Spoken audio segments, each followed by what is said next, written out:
Greetings, African people. Hopefully, I can keep this brief.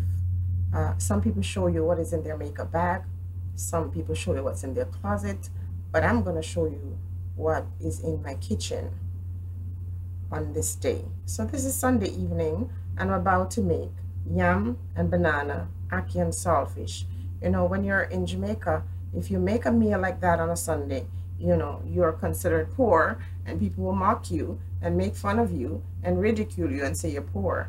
But the reason I'm doing this video today is to speak to the Jamaican people and speak to other persons in the world who love to run out and tell us that Jamaica is one of the worst places in the world, and love to tell us how we are poor and poverty stricken and how we need to go back to our garbage bin.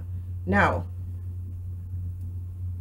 what I'm holding in front of you here is what we call yam, yellow yam. If you're African, you know what I'm talking about. If you're from the Caribbean, you know what this is.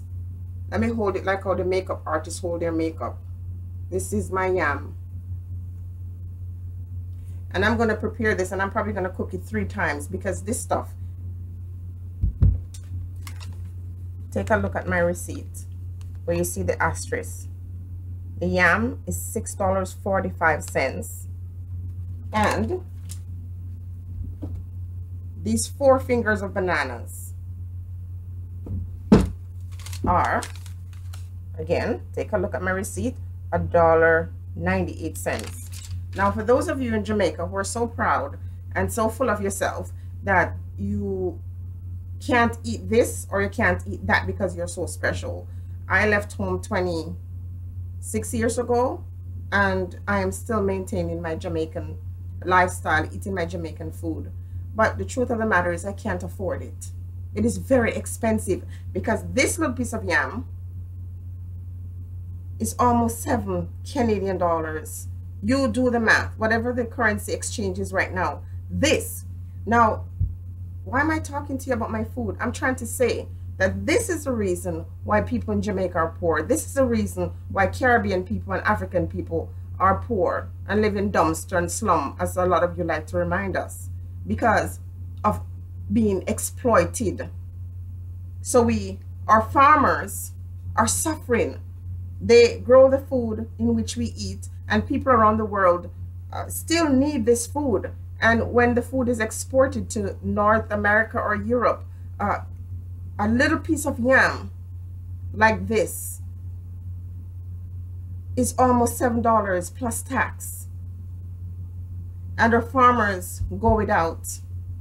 So, government of Jamaica, since you're not encouraging the individuals in Jamaica to keep up their farming, I'm going to do it for you. I'm going to encourage individuals to return to the land, to return to that natural way of heating, because of garbage that is being imported in Jamaica is filled with all kinds of terrible things, made to destroy you, made to kill you.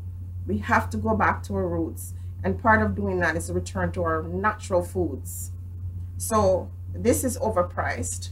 Our Jamaican farmers are raped, and because they have to do what they have to do to survive, they give their goods for nothing, while these parts of the world gain wealth and prestige.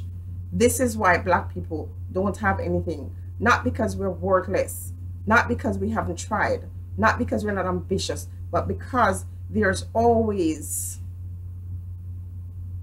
parasites in our life.